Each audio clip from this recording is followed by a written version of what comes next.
കഴിഞ്ഞ ക്ലാസ്സിൽ നമ്മൾ പഠിച്ചിട്ടുണ്ടായിരുന്നത് കോൾസ് ഇൻ അഡ്വാൻസിനെ കുറിച്ചായിരുന്നു. അതിൻ്റെ ജേർണൽ എൻട്രീസും അക്കൗണ്ടിങ് ട്രീറ്റ്മെൻറ്റ്സും ജസ്റ്റ് ഒരു എക്സാമ്പിളും ആയിരുന്നു നമ്മൾ കഴിഞ്ഞ ക്ലാസ്സിൽ ചെയ്തിട്ടുണ്ടായിരുന്നു.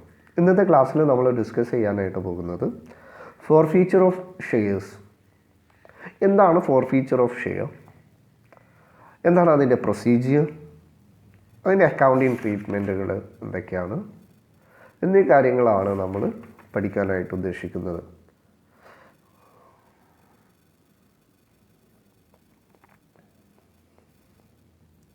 First one is meaning of forfeiture of share.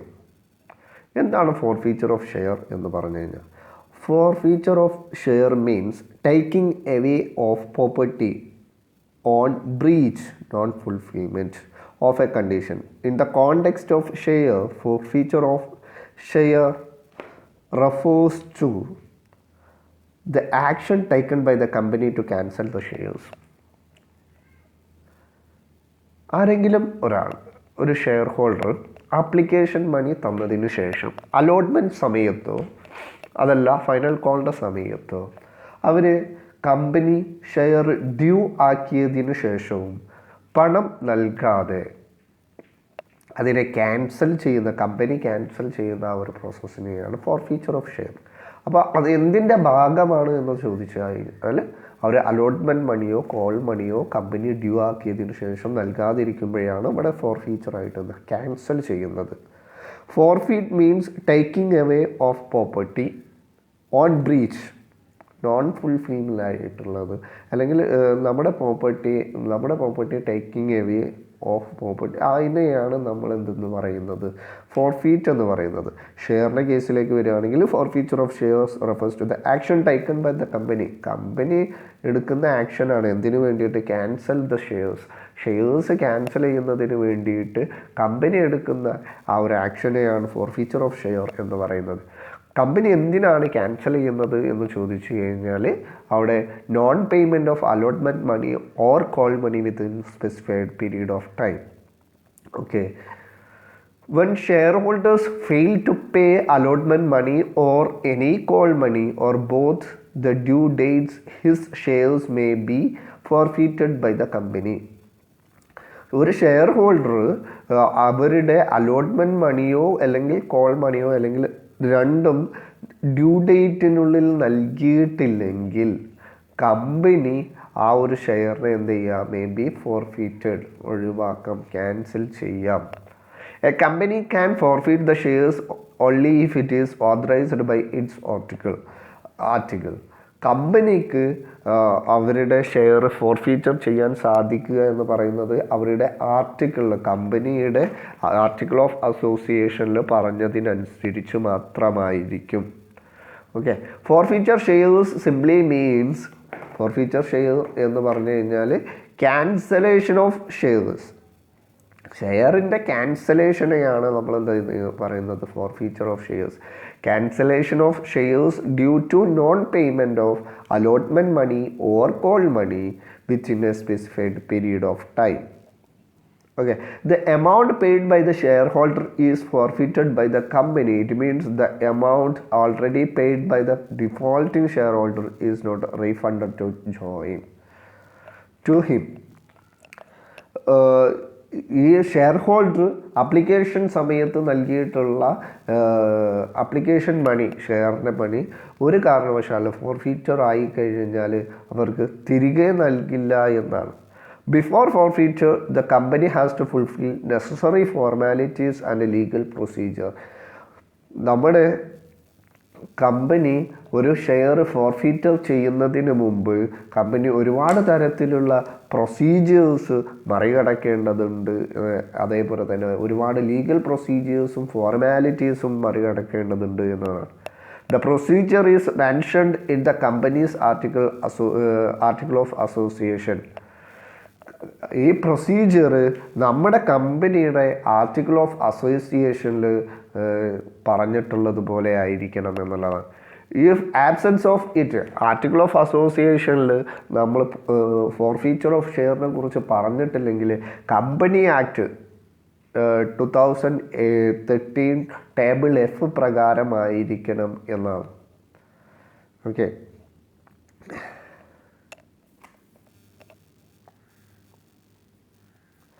ഇനി നെക്സ്റ്റ് എന്താണ് അതിൻ്റെ പ്രൊസീജിയർ എന്നുള്ളത് നോക്കാം. കമ്പനി ആക്ട് 2013 ടേബിൾ എഫ് പ്രകാരമുള്ള പ്രൊസീജിയറാണ് നമ്മൾ പറയുന്നത്. First first one is memorandum to each defaulter. First of all, company sends a memorandum to each defaulter in which a certain time is given to pay to the due or unpaid amount.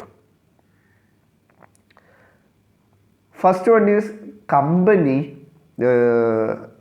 ആരാണോ defaulter ആയിട്ടുള്ള share holder allotment മണിയിലും call മണിയിലും due date ആയിട്ടും നമ്മൾക്ക് നൽകാത്ത അവർക്കൊരു memorandum അയച്ചുകൊണ്ട് അവർക്ക് കുറച്ച് സാവകാശം നൽകിക്കൊണ്ട് എന്തിനു വേണ്ടിയിട്ട് അൺപെയ്ഡ് ആയിട്ടുള്ള എമൗണ്ടിന് അല്ലെങ്കിൽ ഡ്യൂ ആയിട്ടുള്ള എമൗണ്ടിന് കുറച്ച് സാവകാശം നൽകുക എന്ന് പറയുന്നതാണ് first company act 2013 table F പ്രകാരമുള്ള first procedure of forfeiture of shares. Second one is list of defaulters. The company secretary prepare a list of all the defaulters. This is presented in board of directors meeting for taking further actions. Company secretary ആരൊക്കെയാണോ ഈ ഒരു share ഇഷ്യൂവിൽ default വരുത്തിയിട്ടുള്ളത്, നമ്മൾക്ക് cash തരാനായിട്ടുള്ളത്, അവരുടെ ഒരു list തയ്യാറാക്കുക. എന്തിനു വേണ്ടിയിട്ട്? ആ ഒരു ലിസ്റ്റാണ് നമ്മൾ ബോർഡ് ഓഫ് ഡയറക്ടേഴ്സ് മീറ്റിങ്ങിൽ നമ്മൾ ഫർദർ ആക്ഷന് വേണ്ടിയിട്ട് എന്ത് ചെയ്യുന്നത്, പ്രസൻറ്റ് ചെയ്യുന്നത്. അപ്പോൾ അതിന് വേണ്ടിയിട്ടുള്ള ഒരു ലിസ്റ്റ് തയ്യാറാക്കുക എന്നുള്ളതാണ് സെക്കൻഡ് ആയിട്ടുള്ള പ്രൊസീജിയർ. Third one is notice to the defaulters. A notice is sent to the defaulters by the company's directors through registered post and provide a last opportunity to pay dues within 14 days of receipt of the notice. ഈ default വരുത്തിയിട്ടുള്ള share ഹോൾഡേഴ്സിന് company notice അയക്കുകയാണ് registered post ആയിക്കൊണ്ട്. അതിൽ നമ്മൾ ഇവരുടെ last opportunity, ഈ കത്ത് കിട്ടിയതിന് ശേഷം അല്ലെങ്കിൽ നോട്ടീസ് കിട്ടിയതിന് ശേഷം 14 ദിവസത്തിനകം അടയ്ക്കണം എന്ന് പറഞ്ഞുകൊണ്ടുള്ള ഒരു ലാസ്റ്റ് അറിയിപ്പ് എന്നുള്ള നിലക്ക് അല്ലെങ്കിൽ ഒരു ലാസ്റ്റ് ഓപ്പർച്യൂണിറ്റി എന്നുള്ള നിലക്ക് ഈ ഡിഫോൾട്ട് വരുത്തിയിട്ടുള്ള ഷെയർ ഹോൾഡേഴ്സിന് കമ്പനി സെൻഡ് ചെയ്യും. അതാണ് മൂന്നാമതായിട്ടുള്ളത്. ഫസ്റ്റ് വൺ എന്ന് പറയുന്നത് ഒരു മെമ്മോറാണ്ടം അയക്കുന്നു ഡിഫോൾട്ട് വരുത്തിയിട്ടുള്ള ഒരു ഇതിന്, അതിൽ അവർക്ക് കുറച്ച് സാവകാശം നൽകുന്നു. എന്നതിന് ശേഷം നമ്മുടെ കമ്പനി സെക്രട്ടറി ഡിഫോൾട്ട് വരുത്തിയിട്ടുള്ള ഷെയർ ഹോൾഡേഴ്സിൻ്റെ ലിസ്റ്റ് തയ്യാറാക്കുന്നു. ആ ലിസ്റ്റ് ബോർഡ് ഓഫ് ഡയറക്ടർ മീറ്റിങ്ങിൽ പ്രസൻറ്റ് ചെയ്യുന്നു ഫർദർ ആക്ഷൻ എടുക്കുന്നതിന് വേണ്ടിയിട്ട്. മൂന്നാമതായിട്ട് അവർക്ക് നോട്ടീസ് അയക്കുന്നു. ഡിഫോൾട്ടായിട്ടുള്ള ആളുകൾക്ക് ഈ കത്ത് കിട്ടി 14 ദിവസത്തിനകം അവർ എന്ത് ചെയ്യണം, ഈ ക്യാഷ് ഡ്യൂ ആക്കണം എന്ന് പറഞ്ഞുകൊണ്ട്. നെക്സ്റ്റ് നാലാമതായിട്ട് പറയാനുള്ളത് resolution of forfeiture, which means the shares are forfeited after passing a resolution for forfeiture of shares in the meeting of board of directors. board directors മീറ്റിങ്ങിൽ നമ്മൾ ആ എല്ലാ ഷെയറിനെയും റെസൊല്യൂഷൻ ഫോർഫീച്ചർ അല്ലെങ്കിൽ ഒരു റെസൊല്യൂഷൻ കൊടുക്കുന്നു അല്ലെങ്കിൽ ഫോർഫീച്ചർ ആക്കുന്നു എന്നുള്ളതാണ്. നെക്സ്റ്റ് അഞ്ചാമതായിട്ട് information of shares. Information of forfeiture of shares is sent to the related shareholders. They are asked by the company to return the share certificates. Information of forfeiture of shares is sent to the related shareholders. ഈ ആരതൊക്കെയാണ് forfeited ആയത്, cancel ആയത്, അവർക്ക് ഇതിനെക്കുറിച്ചുള്ള informations send ചെയ്യുന്നു. They asked by the company to return the share certificate. അവരോട് company അവരുടെ forfeiture ആയ ആളുകളുടെ ഷെയർ ഹോൾഡേഴ്സിൻ്റെ ഫോർഫീച്ചറായി എന്ന് പറഞ്ഞിട്ടുള്ള ഇൻഫർമേഷൻ നൽകുകയും അതോടൊപ്പം അവരുടെ ഷെയർ ഹോൾഡർ സർട്ടിഫിക്കറ്റ് നമ്മൾക്ക് തിരികെ നൽകാനായിട്ടും നമ്മൾ എന്ത് ചെയ്യുന്നു, പറയുന്നു. അങ്ങനെയുള്ള ഒരു ഇൻഫോർമേഷൻസ് നമ്മൾ ഫോർഫീറ്റഡ് ഷെയർസിന് നൽകുന്നു എന്നുള്ളതാണ്. Next is removal names. The names of related share holders are removed from the share holders register. Share holder രജിസ്റ്ററിൽ നിന്ന് നമ്മൾ ഫോർഫീറ്റഡ് ചെയ്തിട്ടുള്ള അല്ലെങ്കിൽ ക്യാൻസൽ ചെയ്തിട്ടുള്ള ഷെയർ ഹോൾഡേഴ്സിൻ്റെ പേരുകൾ മാറ്റുന്നു എന്നുള്ളതാണ് നെക്സ്റ്റ് സ്റ്റെപ്പ് എന്ന് പറയുന്നത്.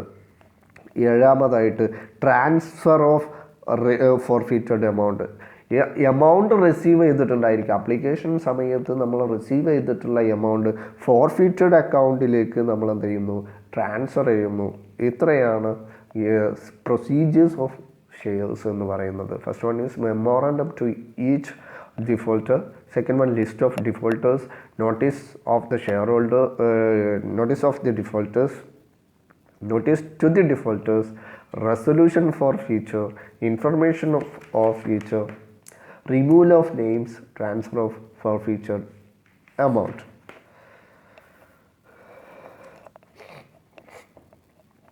Next is situation of forfeiture of shares.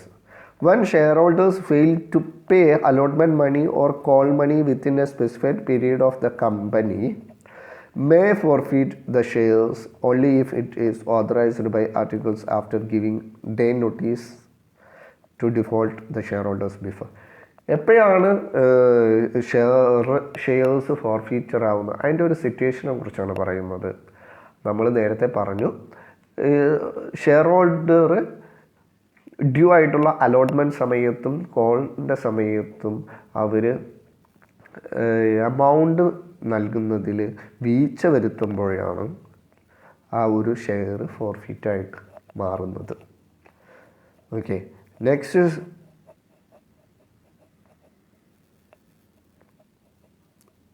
Accounting treatment. The amount received by the company on the forfeited shares from the shareholder is transferred to share forfeited account. Till forfeited shares are reissued, the amount is shown additional to called up capital on the liability side of balance sheet. നമ്മൾ forfeited ആയിട്ടുള്ള ഷെയർസിൻ്റെ amount എന്തിലേക്ക് transfer ചെയ്യുന്നു, share forfeited അക്കൗണ്ടിലേക്ക് transfer ചെയ്യുന്നു. എപ്പോൾ വരെ? അത് forfeit ചെയ്തിട്ടുള്ള share re issue ചെയ്യുന്നത് വരെ നമ്മൾ എന്ത് ചെയ്യുന്നു, അത് ഫോർഫീറ്റഡ് അക്കൗണ്ടിൽ തന്നെ ആയിരിക്കും. ഇനി forfeited amount share re issue ചെയ്ത് കഴിഞ്ഞാൽ നമ്മൾ എന്ത് ചെയ്യുന്നു, അത് ആ ക്യാപിറ്റലിൻ്റെ കൂടെ, വീണ്ടും വരുന്ന ക്യാപിറ്റൽ കൂടെ നമ്മൾ എന്ത് ചെയ്യുന്നു, ആഡ് ചെയ്യുന്നു. എവിടെ? ബാലൻസ് ഷീറ്റിൻ്റെ ലയബിലിറ്റി സൈഡിൽ. ഓക്കെ, ഇതിൻ്റെ അക്കൗണ്ടിങ് എൻട്രീസിനെ കുറിച്ചാണ് നെക്സ്റ്റ് നോക്കുന്നത്. When the shares are forfeited, all entries relating to the share forfeited except those relating to premium. When shares are forfeited, all entries relating to the shares forfeited except those relating to premium. ഈ forfeited shares എല്ലാ എൻട്രീസും share forfeited ആയിട്ട് നമ്മൾ കണക്കാക്കുന്നു relating to premium already recorded in the accounting records must be revised. The journal entries to recorded forfeited shares in various cases, forfeited shares which are issued at par. Forfeited shares reissue ചെയ്യുന്നത് പാറിലാണെങ്കിൽ, forfeiture shares which are issued at പ്രീമിയത്തിലാണെങ്കിൽ, forfeiture taken place after premium amount is received. Forfeiture taken place ചെയ്തിട്ടുള്ളത്, അതായത് നമ്മൾ ആ share issue ചെയ്തിട്ടുള്ളത് പാറിലാണെങ്കിൽ ഒരു entry, അതല്ലെങ്കിൽ പ്രീമിയത്തിലാണെങ്കിൽ, ഇനി പ്രീമിയത്തിലാണെങ്കിൽ തന്നെ ആ ഒരു പ്രീമിയം എമൗണ്ട് റിസീവ് ചെയ്തിട്ടുണ്ടെങ്കിൽ, അല്ലെങ്കിൽ taken place before the premium amount is receive, നമ്മൾ ആ ഫോർഫീച്ചർ അതായത് ക്യാൻസലേഷൻ നടന്നിട്ടുള്ളത് പ്രീമിയം എമൗണ്ട് സ്വീകരിക്കുന്നതിന് മുമ്പ് അല്ലെങ്കിൽ റിസീവ് ചെയ്യുന്നതിന് മുമ്പാണെങ്കിൽ ഉള്ള ജേർണൽ എൻട്രി. ഇനി ജേർണൽ എൻട്രീസിനെ കുറിച്ചാണ് നമ്മൾ പഠിക്കുന്നത്. Forfeiture of shares which issued at par. Forfeiture of shares which were issued at par ആണെങ്കിൽ, പാറിലാണെങ്കിൽ നമ്മൾ അതിൻ്റെ ജേർണൽ എൻട്രി എന്ന് പറയുന്നത് അതായത് പാർൽ എന്ന് പറയുന്നത് ഫേസ് വാല്യൂവിൽ തന്നെ ഷെയർ ഇഷ്യൂ ചെയ്യാം. നമ്മൾ വിശദീകരിച്ച് ആ issue of par, share issue ആയിട്ട് പാർ എന്ന് പറഞ്ഞ് ഒരു ക്ലാസ് തന്നെ അതിനായിട്ട് ഡിസ്കസ് ചെയ്തിട്ടുണ്ട്. അതുകൊണ്ടാണ് ഇങ്ങനെ സ്പീഡിൽ പറഞ്ഞു പോകുന്നത്. Share capital account debtor with the amount called up to share allotment, unpaid amount of allotment സമയത്ത് അൺപെയ്ഡ് ആയിട്ടുള്ള amount, to share call with the unpaid of on call, to share forfeiture account the amount paid. അപ്പം share ക്യാപിറ്റലിൽ total amount വരികയും share അലോട്ട്മെൻറ്റിൽ unpaid ആയിട്ടുള്ള allotment മണിയും share കോളിൽ unpaid ആയിട്ടുള്ള കോൾ മണിയും ഫോർ ഫ്യൂച്ചറിൽ നമ്മൾ എത്രയാണോ ആപ്ലിക്കേഷൻ സമയത്ത് എത്രയാണോ എമൗണ്ട് പെയ്ഡ് ചെയ്തിട്ടുള്ളത് അതും വരിക. ഇനി ഇതിൻ്റെ ജസ്റ്റ് ഒരു എക്സാമ്പിൾ നോക്കിക്കഴിഞ്ഞാൽ